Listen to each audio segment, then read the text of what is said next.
this was told to me by another guy that I worked with at one ranch. Was there was this log cabin.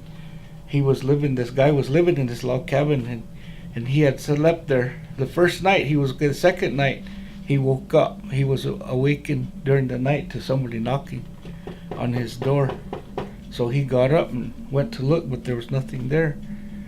So he went back to bed, and then that next morning his boss came out, and he asked told the boss what had happened. So he said, well, if you don't like sleeping inside this log cabin, sleep outside. But if you sleep outside, he said, you make sure you keep a fire going all night. And he said, okay. He never told him why, but he just said, keep a fire going. So he brought all his stuff outside to the side of the cabin, and he built himself a fire. And he was sitting there, and he kind of nodding off to sleep, and he let his fire die down. He could see an orange glow, and he can hear this horse come galloping down the road towards that log cabin. And he built his fire back up, maybe it would get quiet. And he let it die down again. And then the same thing happened, that horse kept coming. So he built his fire back up, and it was so quiet. For a long time he was getting tired, so he had gone to sleep.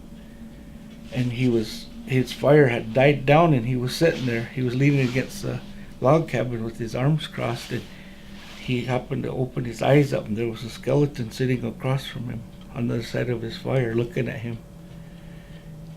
And he jumped up and he gathered up some sagebrush stuff. He threw it on there real quick, and that fire came up, and that skeleton disappeared. So he got scared, and he sat there and he was watching it, that fire, and he let that fire die down pretty quick. He could hear those spurs jingling from around the front of the cabin, and it came up to his fire. And when he looked up, that skeleton was sitting there. He had a cigarette in his mouth. He was sitting there. They were just staring at each other. So he got scared, and he built that fire back up, and that skeleton disappeared. And then he's thinking, well, it can't be, so I'm gonna let it die down and see what happens. So he let his fire die down, and he could hear them spurs coming again, jingling along from that building. So he watched it, and that skeleton came around the corner and sat down across from him on the other side of that fire. And whatever that guy would do, he'd do the same thing. If he crossed his arms, he would do the same thing, and he would bring his hand up to take a puff of his cigarette. So that guy was sitting there watching him, and he was so scared he didn't move. By that time, that it was starting to get dawn, starting to get daylight, and that skeleton started disappearing real slow.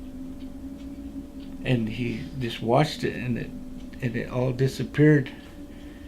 So then his boss came out to see him again that next day, and he asked him.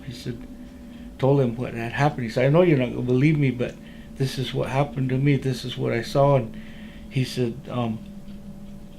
"Well, I was telling you, don't let your fire die down. Keep it going. Keep your fire going.